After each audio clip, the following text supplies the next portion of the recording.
Buenos días, jóvenes. Buenos días, profesor. Buenos días. Ledesma, Barra, Balbín, Honda, Serrano, Mantari, Ramón. Buenos días, jóvenes. Vamos a iniciar nuestra jornada académica que corresponde a la semana 10. La semana 10, jóvenes, vamos a trabajar el tema relacionado a literatura universal y literatura española, el bloque 2, ¿ya? Voy a pedir, por favor, ¿quién está administrando, por favor, la sala para que me pueda dar pase para poder compartir? Ya, gracias. Muy bien, jóvenes. Entonces, decía, el día de hoy trabajamos el bloque 2 de literatura universal y española. Recuerden que en la primera parte de literatura universal y española hicimos todo lo que corresponde a la corriente del clasicismo, tanto en Roma como en Grecia. Luego pasamos a hacer el medievalismo, el renacimiento, el barroco, el neoclasicismo y cerramos esa primera parte con el romanticismo, ¿no? Donde el sentimiento predominaba sobre la razón. El día de hoy vamos a trabajar a partir del realismo, que es una corriente que nace justamente en oposición al romanticismo, y nos vamos a extender hasta el vanguardismo y todas las escuelas del istmo. ¿Perfecto? ¿Ya? Entonces vamos a compartir ya la PPT. Ustedes me dicen, por favor, si lo pueden observar para empezar ya a explicar, a socializar la información. ¿Ya?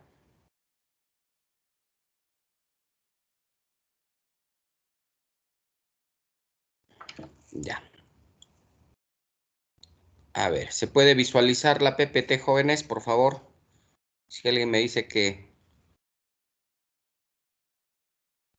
Sí se observa, profesor. Ya, muy bien. Semana 10, literatura universal y español. Como primer punto, decía, vamos a explicar el realismo, ¿ya? El realismo. Y vamos a diferenciarlo del naturalismo. Incluso algunos hablan del parnasianismo, ¿no? Pero nosotros vamos a concentrarnos en estos dos fundamentalmente, ¿ya? Para iniciar nuestro trabajo. En principio, jóvenes, el realismo, decía, es una corriente literaria que nace en oposición al romanticismo. En el romanticismo prevalecía muchísimo la parte subjetiva, ¿no? El sentimiento, la parte afectiva, la parte emocional. El realismo es todo lo contrario. Miren, la primera característica del realismo que nació lógicamente en Francia, ¿ya? Porque el realismo nace en Francia, jóvenes, en una sociedad donde se respiraba muchísimo conocimiento, ¿no? Francia, eh, en esas épocas, era el centro, ¿no?, de atracción del conocimiento, ¿no? Los grandes intelectuales de todo el mundo querían llegar a Francia, porque Francia era una inspiración, ¿no?, a la libertad. Francia era la cuna del conocimiento, ahí nació el enciclopedismo, nació la ilustración, se trabajó o se habló muchísimo sobre el siglo de las luces, ¿no?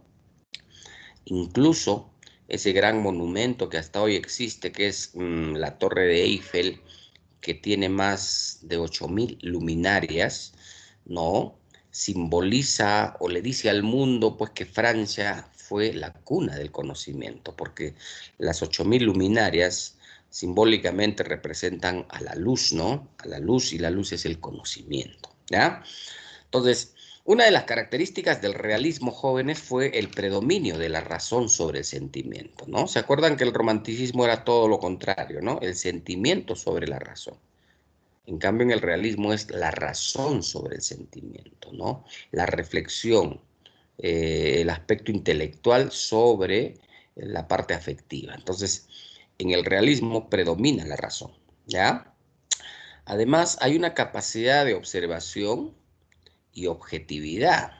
Si el sentimiento era equivalente a subjetividad, la observación estaba de la mano con la objetividad. La objetividad quiere decir presentar la realidad tal como es, sin ningún tipo de influencia personal o emocional, ¿no? Perfecto. Preferencia por la narrativa. En el realismo predominó mucho la narrativa, fundamentalmente la novela. Por eso que en esta época, jóvenes, nacen las famosas novelas sociológicas, porque van a abordar problemas sociales de esa época, y nacen las novelas psicológicas, ¿no? Porque van a abordar los problemas de comportamiento y conducta de los individuos en determinados contextos sociales, ¿no? Entonces, en el realismo nacen estas famosísimas novelas, ¿no? Las novelas sociológicas y las novelas psicológicas. Ahora, el realismo rechazó, ¿no? O rechazo a las normas sociales hipócritas, ¿no? O sea, normas que se habían establecido de la buena conducta, de las normas de convivencia social, pero que al final eran letra muerta, ¿no? Solamente eran un cumplido porque al final muchas personas de la élite, muchas personalidades importantes de esa época, simplemente solían romper esas normas en la vida práctica, ¿no? ¿Ya? Alguien, por favor, está con el audio prendido. Por favor, si lo apaga. Ya, gracias. En suma, jóvenes, eso es el realismo, ¿ya? Una corriente que va a reflejar la realidad fundamentalmente social y la realidad de las personas en cuanto a su comportamiento, a su conducta. ¿Quiénes son los máximos exponentes? Hay muchísimos, ¿no? En realidad, esta es una lista muy sintetizada.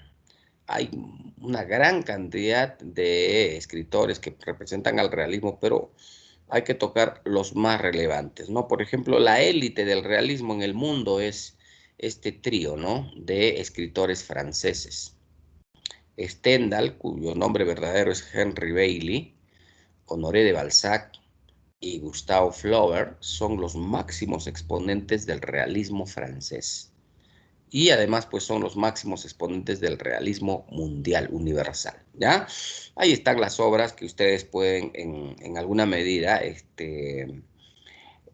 sacar información, ¿no? Los que se han llevado ese libro de literatura universal, ahí está, por ejemplo, el resumen de estas valiosísimas obras, con algunas apreciaciones críticas y valoraciones al respecto, ¿no?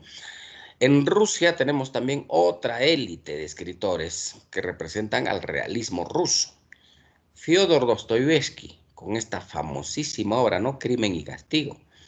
León Tolstoy, Máximo Gorki, Nicolás Gogol, Anton Chekhov, que son los máximos exponentes del realismo ruso. Perfecto, o sea, son los más leídos, los más reconocidos, los que gozan de mayor prestigio dentro de esta corriente, ¿no? Perfecto. A ellos se suman otros escritores como Alejandro Dumas el hijo, ¿no? Porque ustedes saben que Alejandro Dumas el padre escribe la famosa obra Los Tres Mosqueteros, ¿no? Pero Alejandro Dumas el hijo escribe esta famosa obra La Dama de las Camelias. En Inglaterra, por ejemplo, tenemos a Charles Dickens, ¿no? Con David Copperfield. En España, el realismo también está representado por Benito Pérez Galdós, ¿no? Con la famosa obra Marianela, ¿ok? Entonces, en suma, jóvenes, esta es la sustancia del realismo.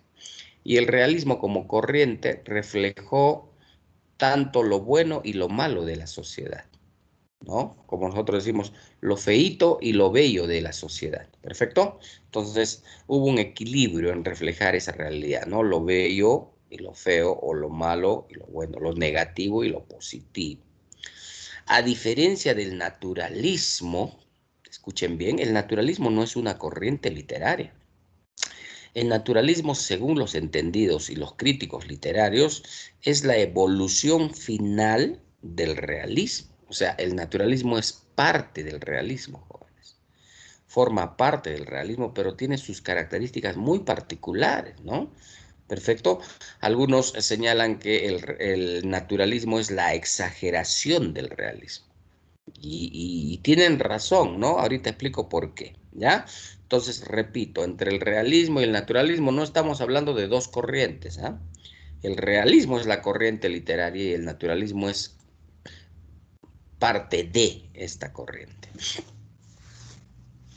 La característica fundamental es esta, pues, ¿no? Exageración del realismo, ¿ya?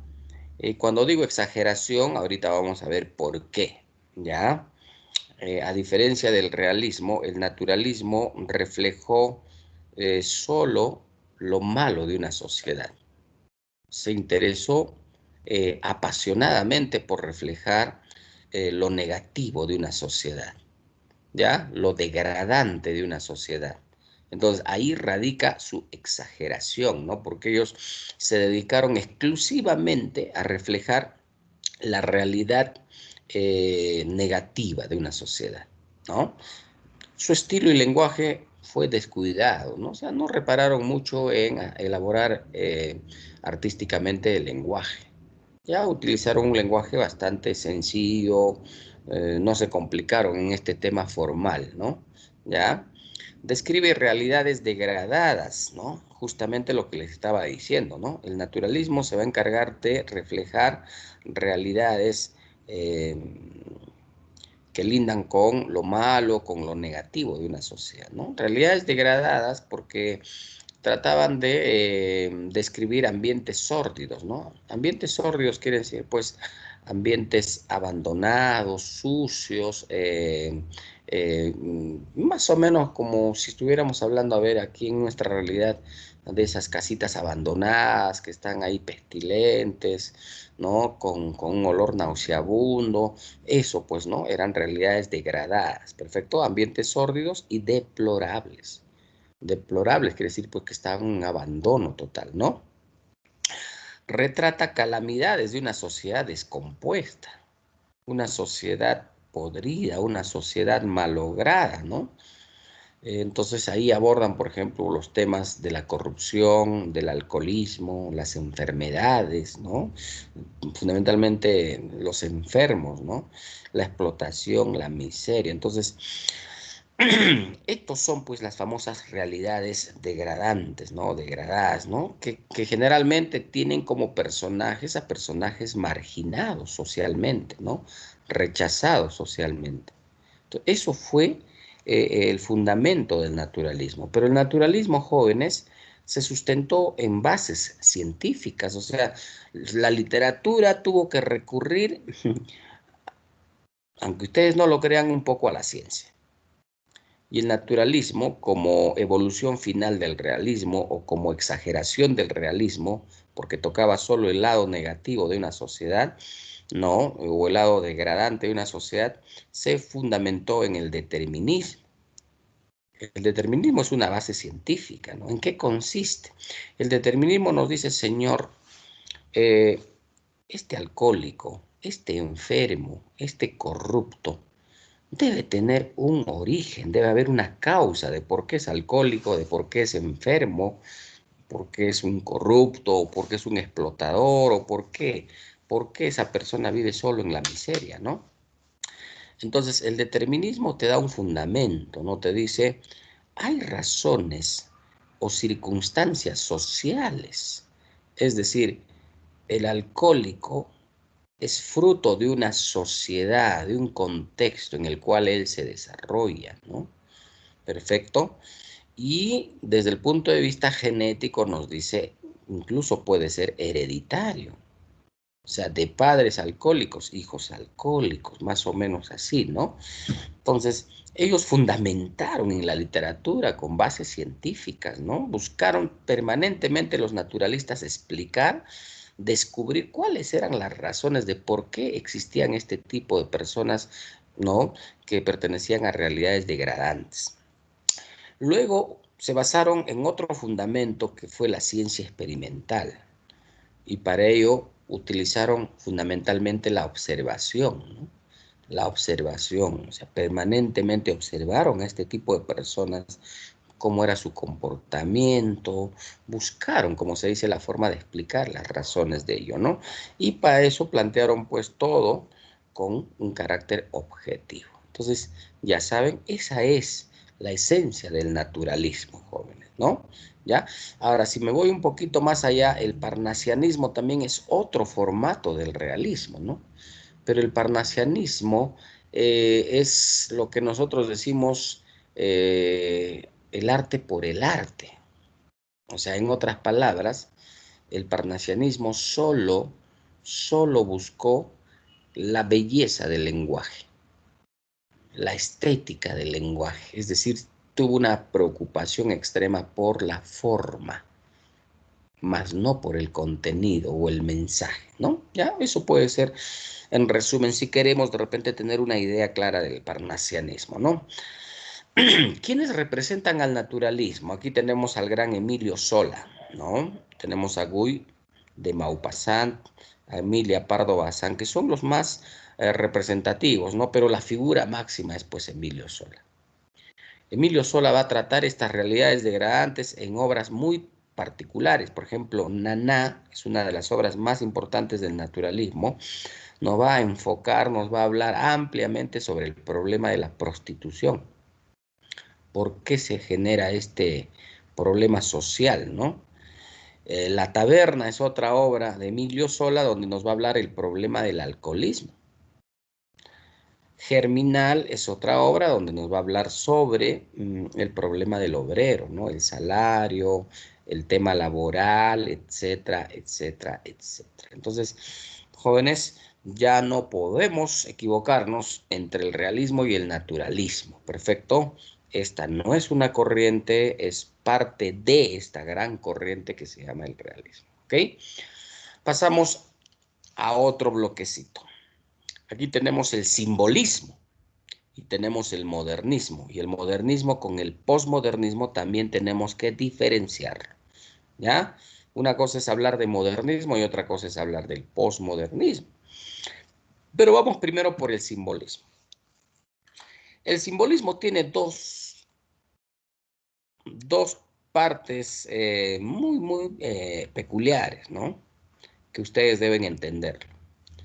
Desde el punto de vista literario, desde el punto de vista artístico, el simbolismo es una de las corrientes literarias más elevadas, más profundas, mejor construidas desde el punto de vista literario.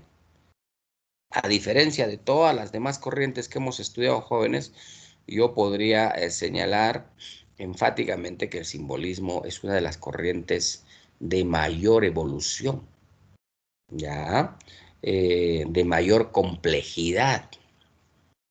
O sea, leer las obras del simbolismo resultan bastante complejas, ¿no? Porque estos escritores han utilizado un lenguaje extremadamente elevado, muy profundo, ¿ya?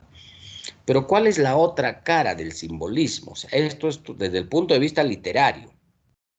La otra cara del simbolismo es sus propios escritores, desde el punto de vista personal, ¿no?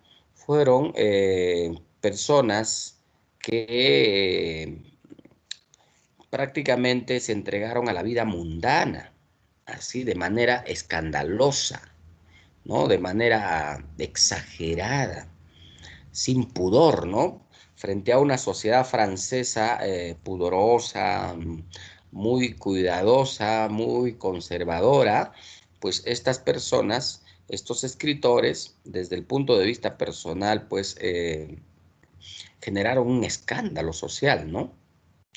De ahí que se les califica como los famosos poetas malditos, ¿no? Poetas malditos no por sus obras literarias, ¿eh? Porque dentro del aspecto literario, ya les dije, son escritores de alto nivel, ¿eh? De alto nivel, pero desde el punto de vista personal, bueno, comprometidos en escándalos, entregados a la vida mundana, ¿no? A los vicios de la sociedad. Muchos de ellos, por ejemplo, eh, estuvieron envueltos en escándalos, ¿no? De alcoholismo, de droga, de homosexualismo, ¿no? Incluso hay una historia muy confidencial sobre estos escritores donde señalan que la gran mayoría de estos escritores del simbolismo sufrieron en su infancia violencia física y violencia sexual, ¿no? Por ejemplo, en el caso de Charles Baudelaire, ¿no? Que es prácticamente el rostro visible del simbolismo, porque con esta famosa obra, Las Flores del Mal, él anuncia, ¿no? Esa generación de poetas malditos. Por eso dice, las flores del mal, ¿no? ¿No? Entonces, Charles Baudelaire, por ejemplo, solía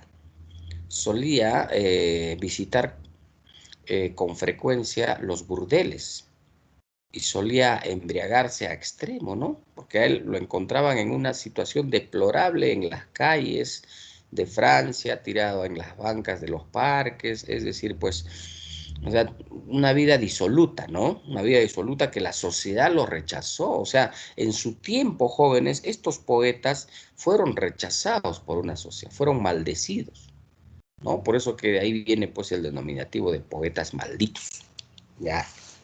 Incluso muchos de ellos decían, Señor, para escribir, ¿no? Estos temas muy sensibles para esa época tenían que vivir en carne propia. O sea, si quería hablar de drogadicción, tenía que ser un drogado. Si quería hablar del alcoholismo, tenía que ser un alcohólico, ¿no? Entonces tenían es un poco esa lógica, ¿no? Que puede para muchos resultar absurdo, ¿no? Y para otros puede resultar también coherente, ¿no? ¿Quién mejor pues que hable del alcoholismo que el alcohólico, ¿no? Pero bueno, se dieron esas contradicciones, esas paradojas, ¿no? En el caso, por ejemplo, de Paul Verlaine y Arthur Rimbaud. Arthur Rimbaud, pues, apenas frisaba de 18 años, ¿no? Un jovencito. Y Paul Verlaine era ya un hombre maduro de 56 años de edad aproximadamente. Y establecieron una relación sentimental. Por eso digo, o sea, desde el punto de vista personal eran escritores que generaron un escándalo, ¿no? Un rechazo de la sociedad en esa época. Pero desde el punto de vista artístico, no, jóvenes, ya fue un alto nivel increíble, ¿no? El nivel literario que alcanzaron estos escritores. Ahí está, ¿ve? Dotar de expresión visual a las experiencias emocionales. O sea, ellos trataron de encontrar un lenguaje muy fino, muy bien elaborado para tratar esos temas que resultaban temas un poco groseros, ¿no? Hablar de la drogadicción, del alcoholismo, ¿no? Y no lo hablaron pues de manera muy chabacana, muy simplista, ¿no? ¿No? Ellos utilizaron los versos bien elaborados, ¿no? Con poderosas imágenes verbales que permitían al lector incluso generar experiencias, ¿no? Emocionales. Alto contenido de idealismo espiritual y religioso. Buscan evocar impresiones, ¿no? Evocar quiere decir recordar más que expresar. No nombrar, sino sugerir, o sea que el lector pueda descubrir esos sus mensajes, que ellos lo elaboraban a través de un lenguaje muy metafórico, ¿no? Muy simbólico. Recurrieron a nuevos recursos poéticos, ¿no? Los simbolistas utilizaron extraordinariamente las famosas sugestiones, las analogías, las asociaciones, las sinestesias, ¿no? Que son expresiones que se elaboran a partir de relaciones o vínculos con los sentidos, ¿no? Auditivo, visual, táctil, olfativo, etc. Y utilizaron los símbolos y las imágenes, ¿no? Pues esto fue el aporte literario de estos simbolistas, ¿no? Tremendos en realidad, ¿eh? Y la búsqueda de la plasticidad y la musicalidad en el verso, ¿ya? Entonces, que quede claro, jóvenes, desde el punto de vista literario, no hay nada que refutar a estos escritores. Fueron grandes entre los grandes.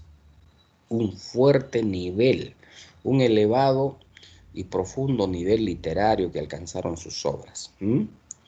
Pero desde el punto de vista personal, ya hemos hablado algunos datos, ¿no? Bien, después de ahí pasamos al modernismo. El modernismo, jóvenes, tiene algo muy particular. Hay una peculiaridad en el modernismo a diferencia del resto de corrientes. Miren, desde el clasicismo hasta el simbolismo, todas esas corrientes nacieron en Europa Unas en Italia, otras en España, otras en Francia, otras en Alemania, ¿cierto? ¿No? Por ejemplo, el simbolismo nació en Francia, ¿no?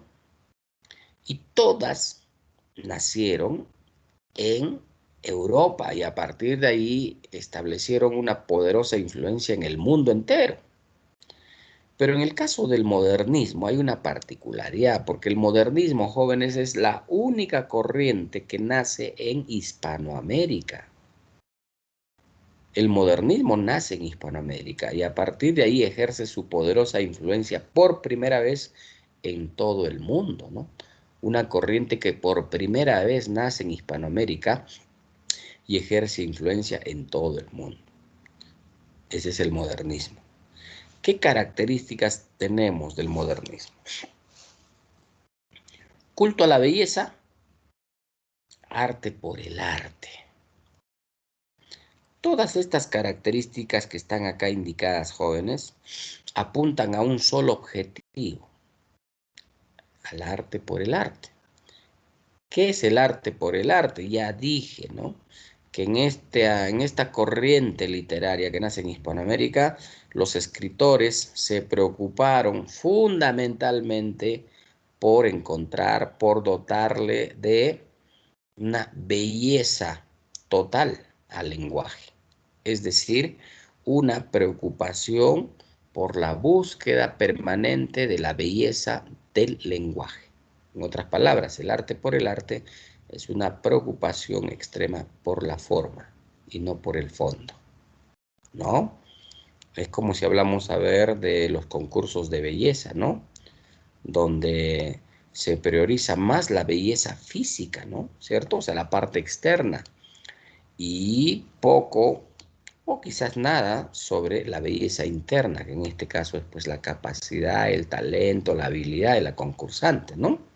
Aunque bueno, ahora someten a pruebas a través de preguntas de conocimiento, de buen desenvolvimiento, qué sé yo, ¿no? Pero finalmente pues se elige a la mujer más bella físicamente, ¿no? Eso es la prioridad. Entonces, si nosotros hacemos una analogía con eso, más o menos la literatura del modernismo fue eso, ¿no? Apuntar más a la belleza externa. Y la belleza externa en la literatura es pues el lenguaje, no el pensamiento, no el contenido, ¿no? No el mensaje, ¿ya?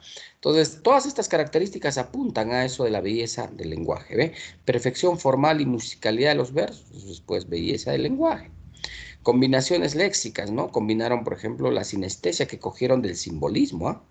La aliteración que le da musicalidad a los versos, ¿no? La aliteración es una figura literaria que consiste en repetir sonidos, ¿no? Y se repiten sonidos para darle musicalidad al verso.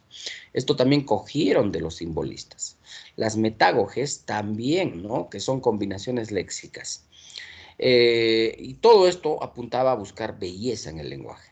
Renovación léxica, ¿no? Utilizaron un vocabulario el helenismo, el galicismo. Galicismo cuando hablamos pues de los términos franceses.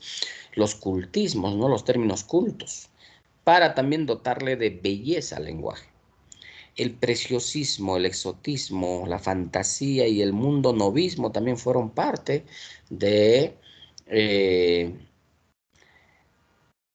del trabajo que hicieron los modernistas.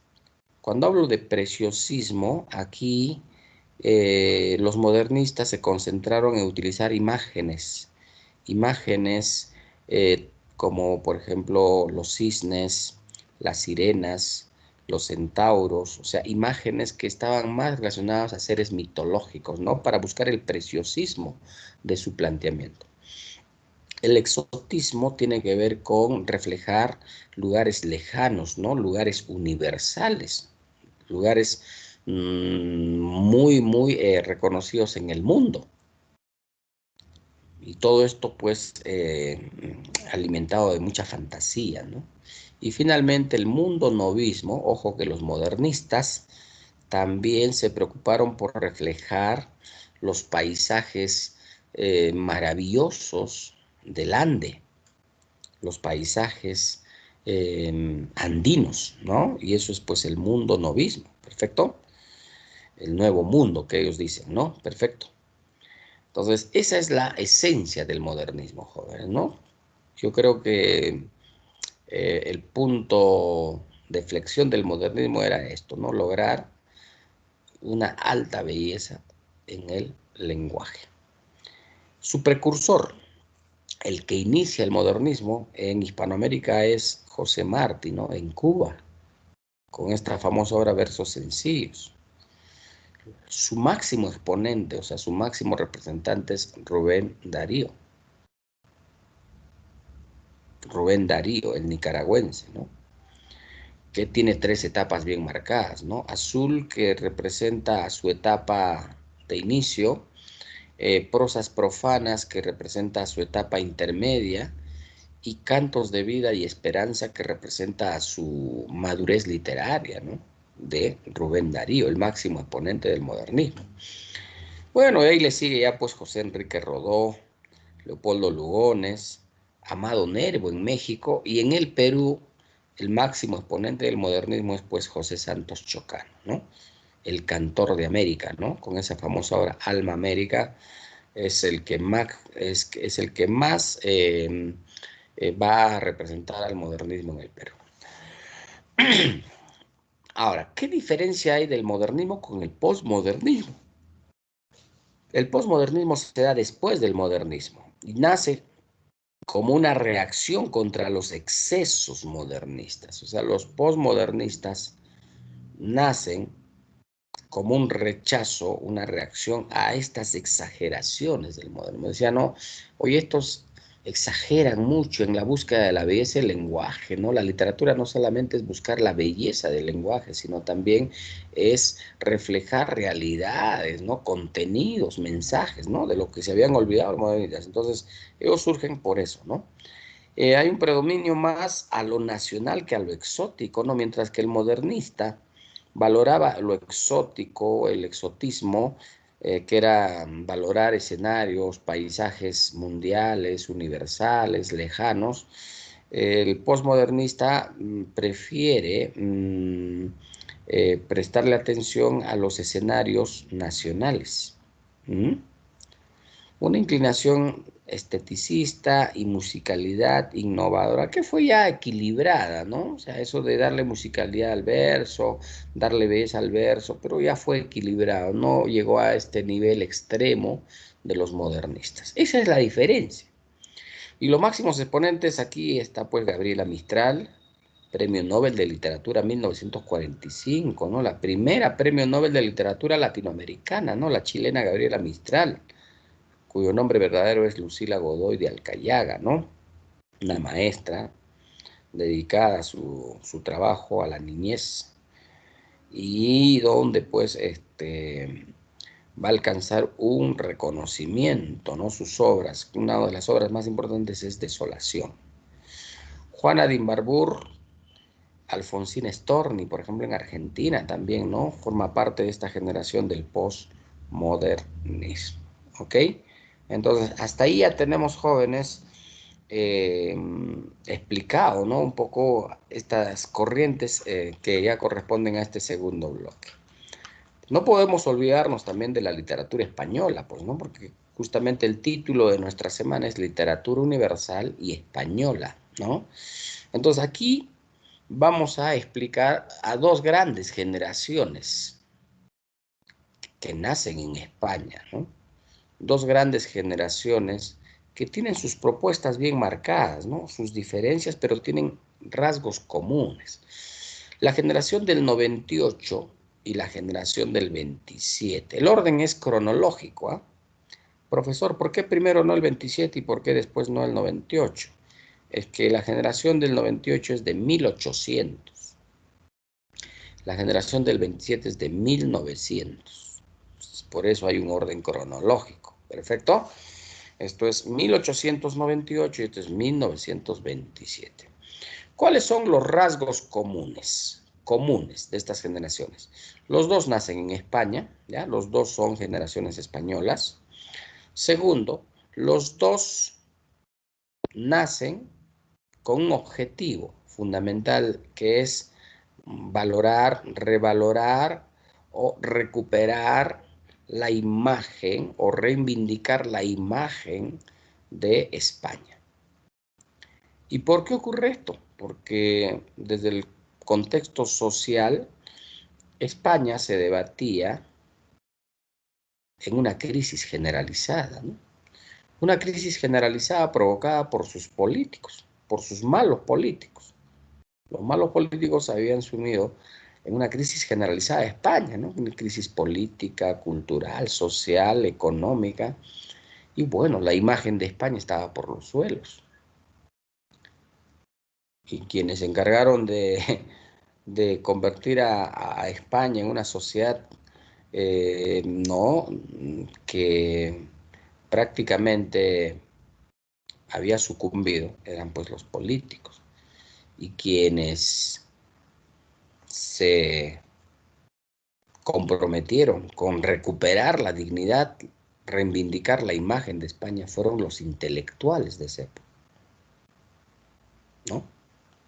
Y entonces nació la generación del 98, una generación de escritores muy reconocidos, ¿no? A nivel mundial,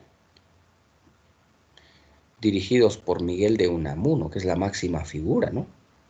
Y otro de los grandes exponentes de la generación del 98 es pues Juan Ramón Jiménez, ¿no? Con esta famosa obra Platero y yo, o Antonio Machado, o Pío Baroja, ¿no? O sea, toda esta generación de escritores españoles, ¿no?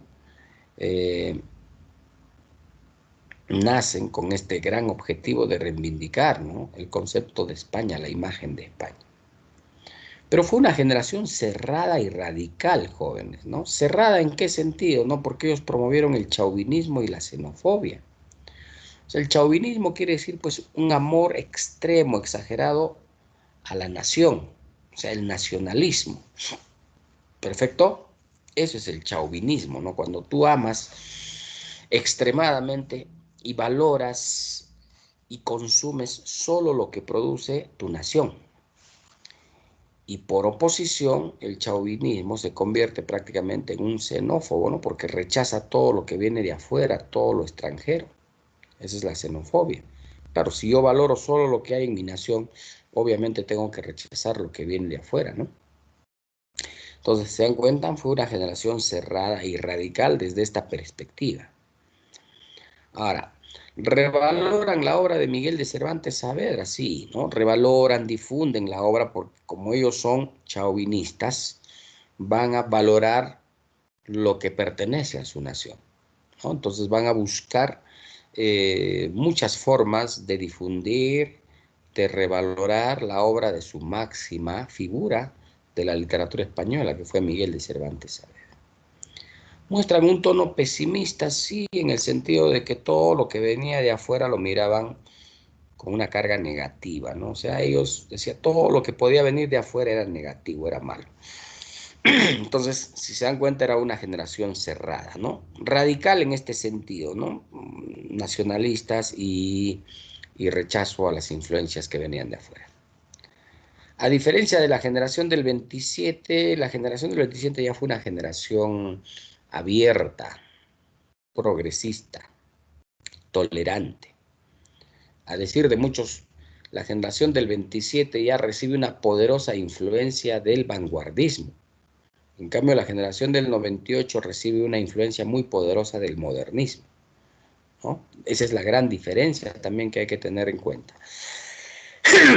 Entonces, miren, la generación del 27 dice, difunden la literatura clásica española. Ellos también empiezan, ¿no?, a difundir a sus escritores más importantes, ¿no? Porque claro, el objetivo era recuperar la imagen de España. Muestran interés por la realidad artística europea. O sea, ellos sí tienen una visión positiva de la influencia que viene de afuera, ¿no? Pues muestran interés por la realidad artística europea. Ellos no, ¿no? Ellos se cierran más bien. Asimilan características vanguardistas, ¿ven? Empiezan un poquito a coger las propuestas de las múltiples escuelas vanguardistas que estaban naciendo, ¿no?, en esas épocas.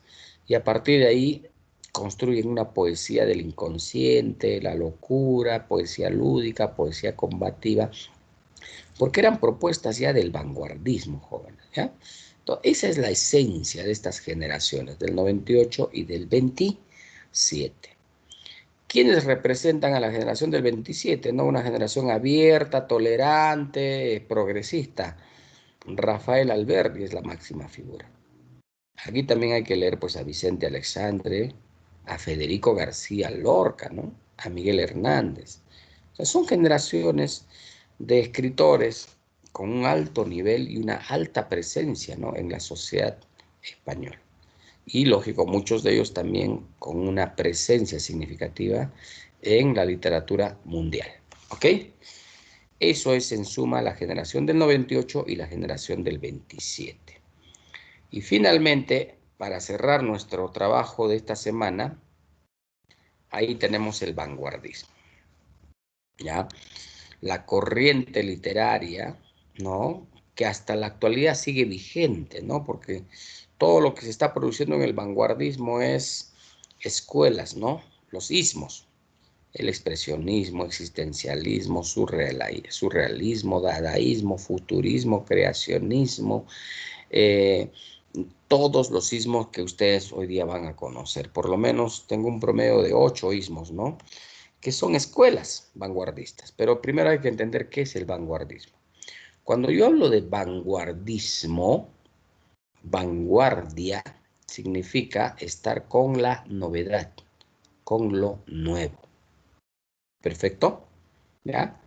Hablar de vanguardia es hablar de lo novedoso, lo nuevo, la innovación.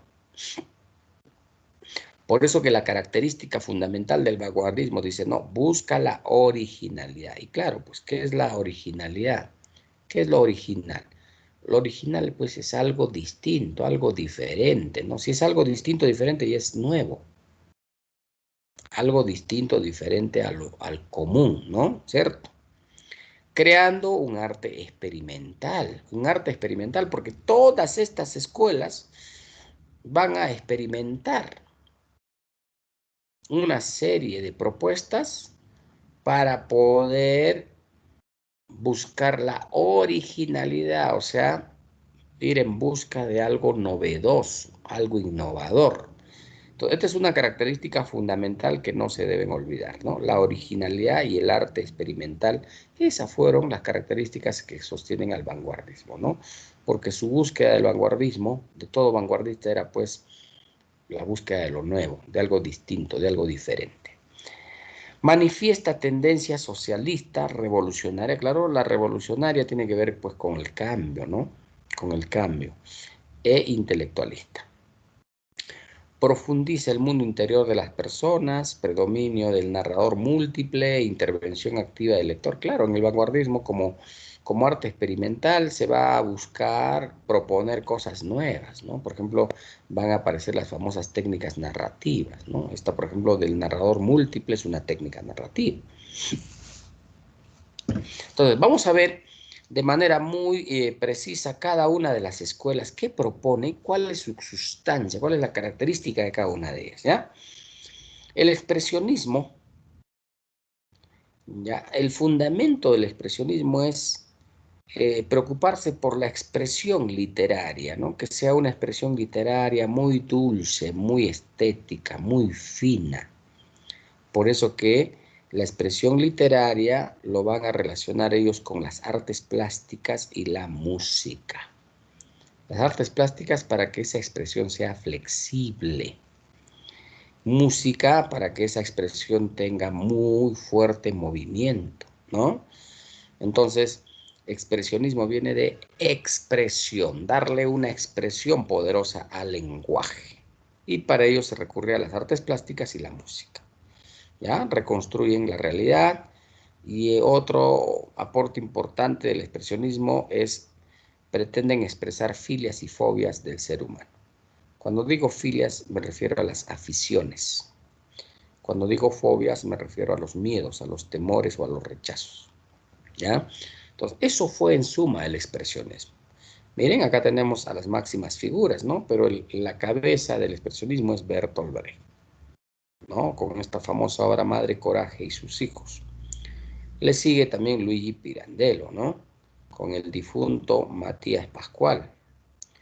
También está William Faulkner, está Eugenio O'Neill, está Ernest Hemingway, está James Joyce, está Franz Kafka, ¿no? Figuras universales, pues, jóvenes, ¿no? Que están dentro de esta escuela vanguardista que se llama expresionismo, ¿ya? Punto. Ahora, por otro lado, tenemos aquí al existencialismo. ¿Qué es el existencialismo? ¿Qué plantea esta escuela? ¿Cuál es su propuesta? ¿Cuál es la originalidad de esta escuela? El existencialismo dice, habla y aboga por la existencia individual.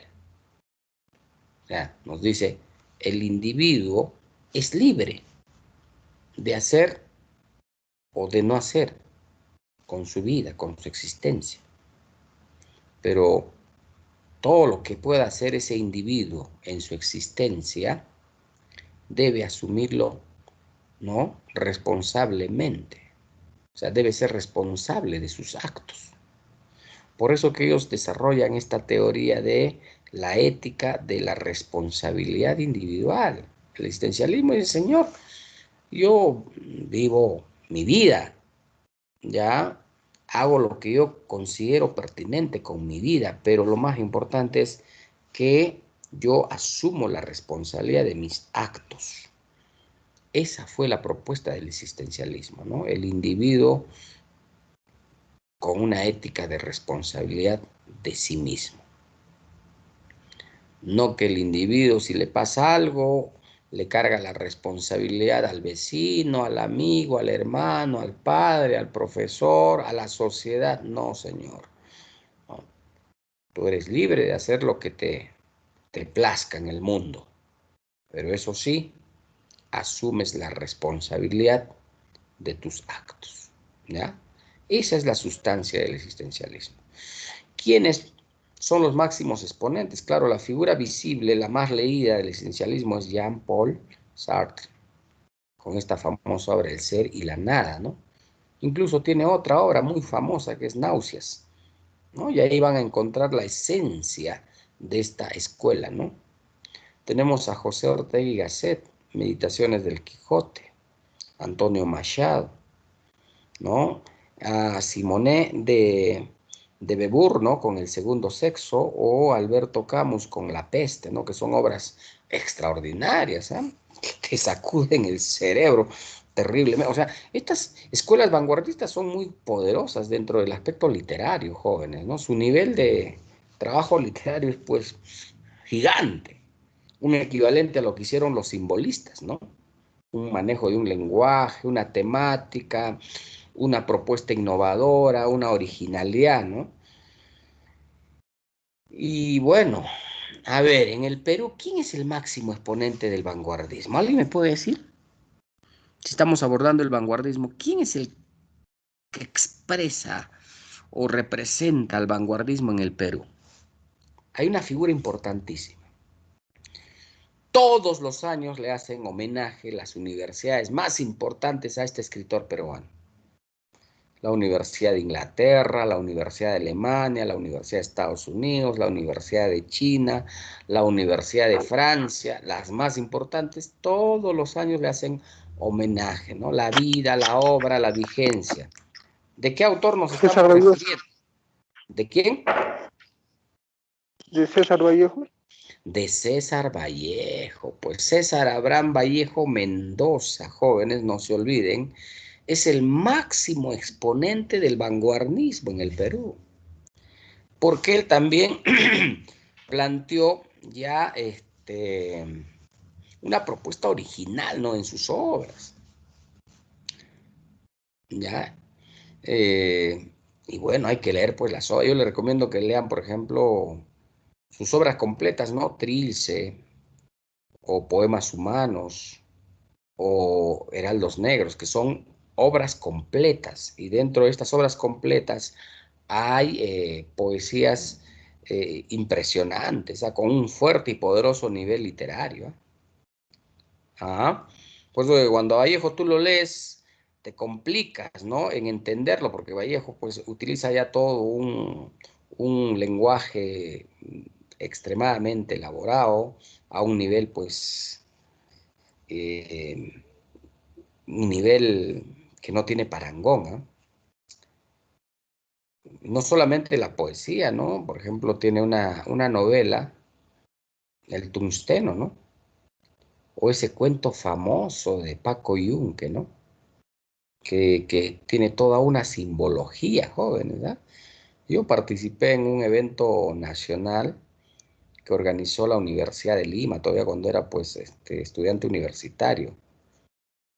Este evento duró promedio de 2 semanas, ¿no? Casi 15 días. Llegaron ponentes de todo el mundo. Habían expositores chinos, rusos, alemanes, italianos, franceses, norteamericanos, y todos hablando de la obra de César Vallejo. Increíble. Y cada uno tenía un análisis profundo de lo que había hecho César Abraham Vallejo Mendoza, jóvenes, ¿no? Hay una obra que justamente habla de la realidad de la que estamos viviendo actualmente, ¿eh? Los 9 monstruos, busquen ahí, ¿ya? Lean. Es un poema que hace una denuncia abierta a todos los problemas que ocurren en el país.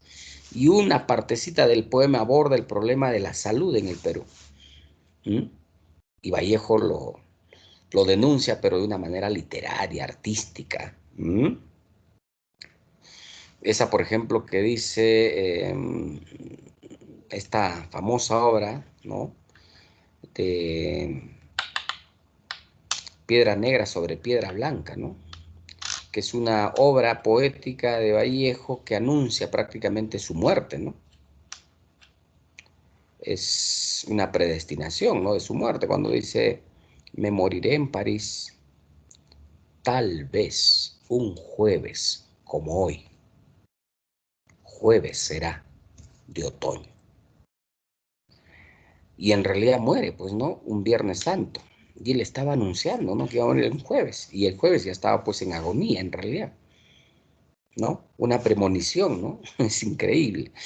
O una obra excelsa, ¿no? Es a la que ustedes se la saben, ¿no? Hay golpes en la vida tan fuertes, yo no sé. Vallejo es un poeta humano, jóvenes. Es el poeta más humano, el que habla prácticamente de los problemas más sustanciales que le pasa al ser humano. Se conmueve del dolor, del sufrimiento del ser humano. Y sus obras expresan eso, ¿no? Un poema que a mí me conmueve, por ejemplo, es el poema que le dedica a la mamá, ¿no?, a su madre. Cuando él está en París, añora, ¿no?, extraña a su madre cuando vive en la soledad de París, ¿no? Y le dedica este poema, que es una partecita nomás, es larga el poema, pero es extraordinario. Dice: madre, voy mañana a Santiago a mojarme en tu bendición y en tu llanto. Acomodando estoy mis desengaños y el rosado de tus llagas, de mis falsos trajines. El Vallejo es grande, ¿no? Hay que leerlo, pues, jóvenes. Hay que leerlo. Miren, estudiantes universitarios de muchas partes del mundo conocen la obra completa de Vallejo, y nosotros, sus coterráneos, ¿no?, los peruanos, conocemos poco, quizás nada, o ni siquiera hemos leído ni siquiera la vida y la obra de Vallejo. Hay que leerlo, ¿ya? Hay que leerlo. O esta obra que es fuerte, Espergesia. Encuentren esa poesía, lean completita e intenten descubrir cuál es el mensaje. Es un mensaje poderoso, ¿no? En Espergesia, cuando dice: yo nací un día que Dios estuvo enfermo. Todos saben que vivo, que soy malo, y no saben del diciembre de ese enero. Yo nací un día que Dios estuvo enfermo. Hay un vacío en mi aire metafísico que nadie ha de palpar. El claustro de un silencio que habló a flor de fuego. Uy, si seguimos con Vallejo, un vanguardista, jóvenes, ¿ah? Un vanguardista. Su poesía es para un entendimiento profundo, ¿no? O cuando dice, hay hombres que nacen y mueren.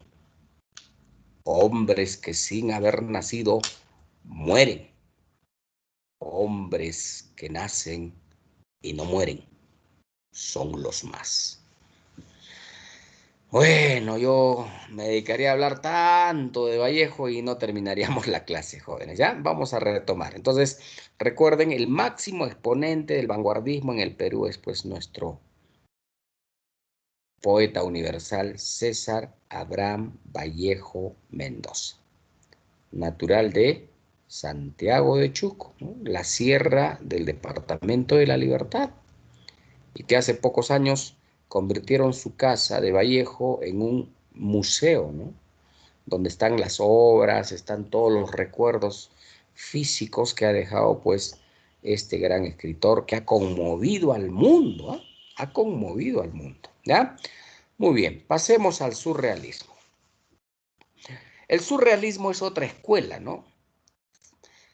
Que fundamenta su propuesta en las teorías del psicoanálisis planteadas por el científico Sigmund Freud, que en su tiempo fue lógicamente cuestionado, ¿no? Porque él adormecía a sus pacientes para sacarles información, ¿no? Incluso llegaron a trabajar con delincuentes altamente peligrosos a quienes los adormecían y en el sueño y en el subconsciente lograban que confiese sus delitos, ¿no? Era increíble lo que se hacía con el psicoanálisis. Eso cogen los surrealistas. Pretenden crear un individuo nuevo, recurren a la crueldad y el humor negro, y su fuente de inspiración fue el sueño y el subconsciente. El sueño y el subconsciente pues son parte de la teoría que plantea Sigmund Freud en el psicoanálisis. Eso utiliza el surrealismo, ¿ya? Su máxima figura es André Breton, ¿ya? Si ustedes leen el libro Manifiesto del Surrealismo, ahí van a encontrar todos los postulados del surrealismo. A otro que no deben dejar de leer es a Marcel Proust, ¿no? Con Sodoma y Gomorra. Lean también a Pablo Neruda, pues, ¿no? Con Canto General, ¿no? Tremendo, ¿no? Tremendo poeta chileno que está dentro de la escuela del surrealismo, ¿no? Pablo Neruda, también premio Nobel de Literatura. Lean 20 poemas de amor y una canción desesperada, ¿no? Puedo escribir los versos más tristes, o el poema 15, ¿no? Qué maravilloso, ¿ya? Miren, tanta literatura que tenemos, jóvenes, no la disfrutamos, no la gozamos. Ahora que estás soltero, solterita, tienes harto tiempo para disfrutar de esta literatura. No sé cuándo piensas leer, porque cuando ya te cases, tengas familia, ya no vas a tener tiempo ni siquiera para leer la revista Condorito, hijo, ¿ah? De verdad, ya no vas a tener tiempo ni para sentarte tranquilamente y leer tu revista Condorito, hijo. Esto es lo más importante. Lee. Ahora tienes mucho tiempo, ¿ya? Y cuanto más leas, ya te dije, vas a fortalecer tus capacidades de expresión y comprensión. El que lee bastante se expresa con mayor facilidad y comprende con mayor profundidad. Entonces, comprender con mayor profundidad te ayuda a incluso entender con mayor facilidad los problemas matemáticos, ¿no? Para que puedas tú plantearlos con mayor facilidad. Es importante, jóvenes, ¿ya? Cerramos la jornada con el futurismo, el ultraísmo, el cubismo, el creacionismo y el dadaísmo, que son escuelas también vanguardistas, pero, ya nos ganó el tiempo increíble, ¿no?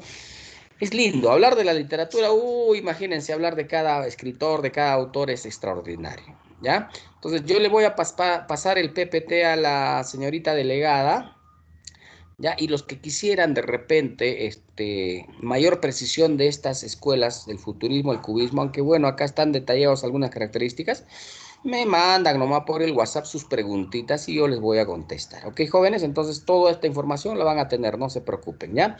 Les mando la práctica en PDF, les mando las claves de esta práctica 10 y ustedes la van resolviendo. Y bueno, si es que se encuentran algunas dudas, pásenme ya las preguntas puntuales de esta semana de este tema al WhatsApp y yo estaré contestando. ¿Ya, jóvenes? Muy bien, muchísimas gracias por su atención. Que tengan un buen día. ¿Ya?